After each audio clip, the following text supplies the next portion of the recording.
This clip is brought to you by SaveWithConrad.com.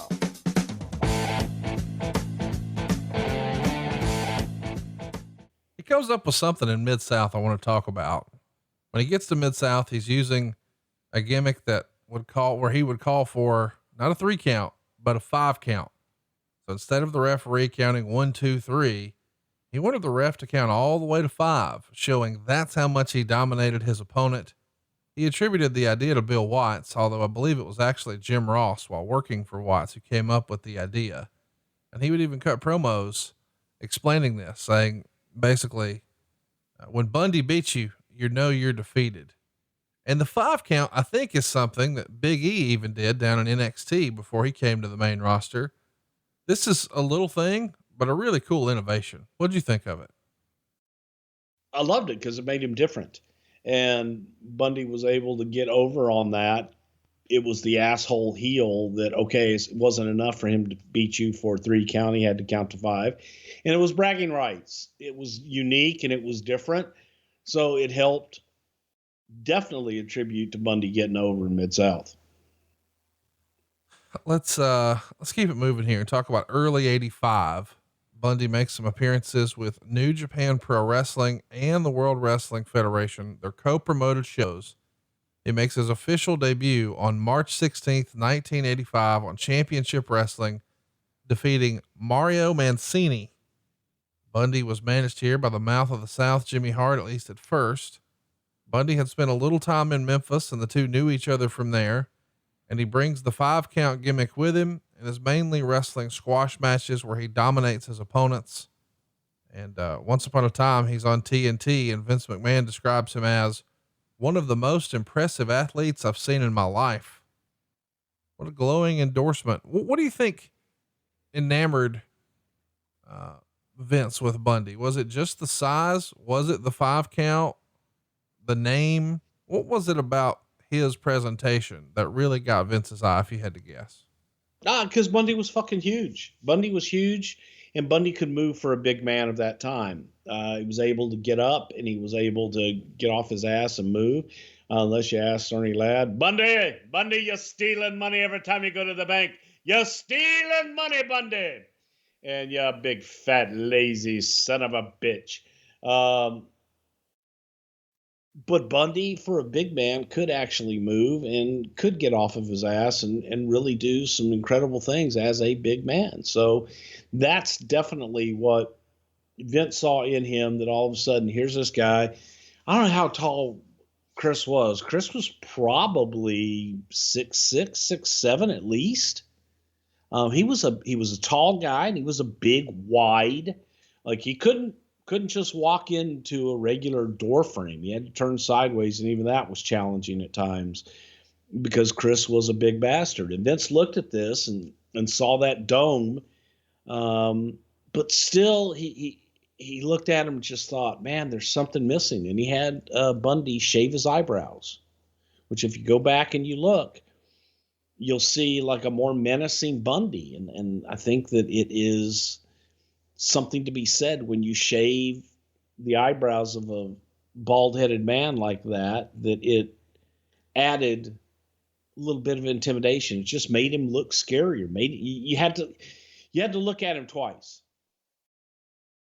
Cause you don't notice right away that they're not there.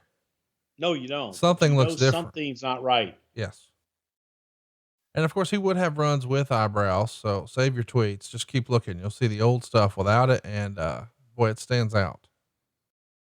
Let's talk about WrestleMania 1 and Bundy's role for this historic event. He's remembered for winning the shortest match in WrestleMania history at the time. He mauled Special Delivery Jones in what was announced as only 9 seconds at WrestleMania. I think the actual ring times or bell to bell was like 23 seconds, but either way, it tells quite the story. You don't know when the official time started, Conrad. Don't be doing that Dave Meltzer bullshit when he thinks the contest should start. Okay. I was just going with the bell. That's my bad. That's probably not the start. You're right. Yeah, exactly. That's your bad. The official ring time, depending upon what state you're in, could start when the two wrestlers actually touch for the first time. Okay. Got it. Didn't realize that was the case. Damn. Thanks for teaching us all that and sprinkling your knowledge on us. I just sprinkled all over you. And now you take out your little fucking comb. And now you combing your face again and shit. Let's talk about people. He has a goddamn comb like the barber uses in the barber shop to comb your fucking head, and he's combing his face. a beard. As we speak, Conrad Thomas is combing his face. Thomason. Yeah. So do you think, obviously you're not there in this era in 85, you're watching WrestleMania 1 from afar. Either, but go ahead. No, I know. I can tell those edibles found their way to Connecticut. Chat me up. Did Vince already, do you think, have in mind? I mean, obviously, after the success of a WrestleMania 1, he wants to come back and he wants to do it bigger. He wants to do it better. He wants to do it better. So instead of having one show in MSG, let's do a show in New York. Let's do a show in LA. Let's do it in Chicago. What's bigger than one WrestleMania? How about 3 of them some bitches in the top 3 markets in the United States at the same time? Do you think Bundy was in his early plans all along as a prime opponent for Hogan?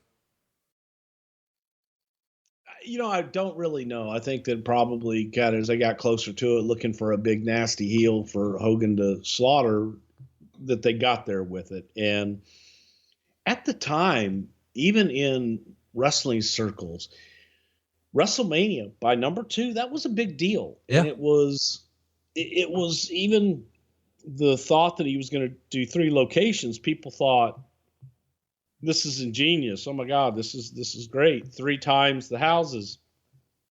When in reality, all it was 3 times the cost. Right. Because the audience you're playing to is a pay-per-view and a closed circuit much more so then. But it was 3 times the cost because you had 3 times the production in New York, Chicago, and LA.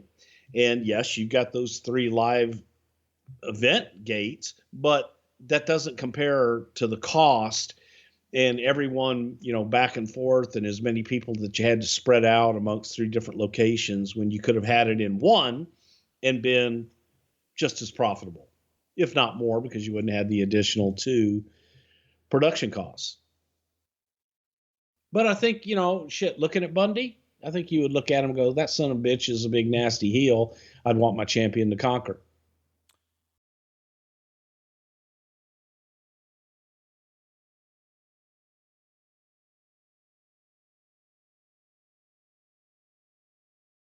Hey, it's Conrad Thompson. Thanks for checking out the podcast here on YouTube. Be sure to hit the subscribe button and the notifications bell so you get a notice anytime we upload some new content.